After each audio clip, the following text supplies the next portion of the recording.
भारत और नेपाल के बीच पिछले कुछ समय में सीमा विवाद को लेकर काफी तनाव देखने को मिला है, लेकिन अब दोनों देशों की सीमा से एक राहत भरी खबर सामने आई है। नेपाल की बालेन शाह सरकार ने भारत नेपाल सीमा पर रहने वाले लाखों लोगों को बड़ी राहत देने का फैसला किया है। नेपाल ने भारत से लगने वाले 18 सीमावर्ती नाकों पर छोटी भंसार यानी कस्टम चौकियों को दोबारा शुरू करने का फैसला किया है। इसके साथ ही कई जगहों पर डिजिटल कस्टम व्यवस्था भी लागू की जा रही है, ताकि सीमा पार करने और वाहन की एंट्री की प्रक्रिया पहले से कहीं ज्यादा आसान और तेज हो सके।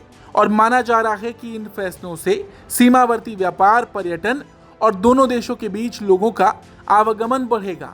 इस नई व्यवस्था के तहत भारतीय 4 पहिया वाहन नेपाल के तराई क्षेत्र में सीमा से करीब 9 किलोमीटर तक बिना भंसार यानी कस्टम शुल्क दिए जा सकेंगे।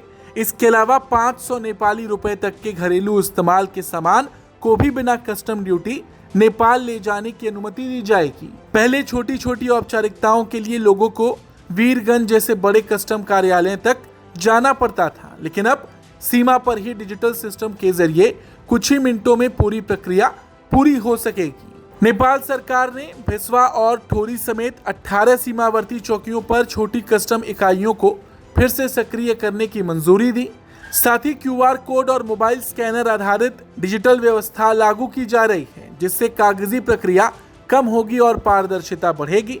इसका सबसे ज्यादा फायदा बिहार के रक्सौल, सिकटा, भिस्वा, ठोरी और आसपास के उन इलाकों को मिलेगा जहां हजारों लोग रोजमर्रा के काम, व्यापार, रिश्तेदारी और धार्मिक कारणों से भारत नेपाल सीमा पार करते हैं। नेपाल सरकार के इस कदम से छोटे व्यापारियों को स्थानीय कारोबार बढ़ाने में मदद मिलेगी। शादी विवाह, बारात, धार्मिक यात्राओं और पारिवारिक कार्यक्रमों में आने जाने वाले लोगों के लिए सीमा पार करना पहले के मुकाबले आसान हो जाएगा। सीमावर्ती बाजारों में व्यापारिक गतिविधियां बढ़ने की उम्मीद है, जिससे दोनों देशों की स्थानीय अर्थव्यवस्था को फायदा मिल सकता है। हालांकि नेपाल की ओर से इस कदम की अहमियत इसलिए बढ़ जाती है क्योंकि हाल के महीनों में भारत और नेपाल के रिश्तों में कई बार तनाव देखने को मिला। नेपाल के नए प्रधानमंत्री बालेन शाह ने कई बार भारत के खिलाफ बयानबाजी भी की। सीमा विवाद को लेकर भी भारत से जुड़े कई मुद्दों पर उन्होंने काफी आक्रामक रुख अपनाया और यहाँ तक कि उनकी सरकार ने सीमा पर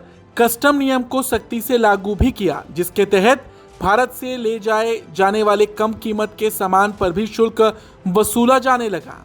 इस फैसले का असर सीमावर्ती बाजारों और दोनों देशों के छोटे व्यापारियों पर साफ दिखाई दिया। बाद में बढ़ते विरोध और लोगों की परेशानियों को देखते हुए नेपाल सरकार को अपने रुख में बदलाव करना पड़ा और अब नियमों में राहत दी गई। बालेन शाह उस समय भी चर्चा में आए थे जब उन्होंने भारत नेपाल सीमा विवाद को लेकर ब्रिटेन की भूमिका की बात कही थी। उन्होंने लिपुलेख, कालापानी और लिम्पियाधुरा जैसे इलाकों का जिक्र करते हुए कहा था, चूंकि सीमा का निर्धारण ब्रिटिश शासन के दौरान हुआ था, इसलिए ब्रिटेन को भी समाधान की प्रक्रिया में भूमिका निभानी चाहिए। इसके बाद भारत ने नेपाल को फटकार लगाई थी। भारत ने इस बयान पर साफ कहा था कि सीमा विवाद दोनों देशों के द्विपक्षीय मामला है और इसमें किसी तीसरे पक्ष की कोई भूमिका नहीं हो सकती। इसके बाद नेपाल की ओर से सफाई दी गई थी कि विवाद का समाधान बातचीत और कूटनीतिक माध्यम से ही होना चाहिए और यही वजह है कि अब सीमा पर राहत देने वाला ये कदम दोनों देशों के रिश्तों के लिहाज से बेहद महत्वपूर्ण माना जा रहा है। राजनीतिक स्तर पर मतभेद अपनी जगह हो सकते हैं, लेकिन जमीनी स्तर पर भारत और नेपाल के बीच सामाजिक, सांस्कृतिक और आर्थिक संबंध हमेशा से मजबूत रहे हैं। दोनों देशों के लाखों लोग की रोजमर्रा की जिंदगी इस सीमा से जुड़ी हुई है। फिलहाल नेपाल सरकार के इस फैसले का स्वागत सीमावर्ती इलाकों में किया जा रहा है। लोगों का मानना है कि अब छोटी छोटी कस्टम औपचारिकताओं के लिए लंबी दूरी तय नहीं करनी पड़ेगी। समय की बचत होगी, कारोबार को रफ्तार मिलेगी और भारत नेपाल के बीच लोगों का संपर्क पहले से ज्यादा आसान होगा। ब्यूरो रिपोर्ट, भारत तक।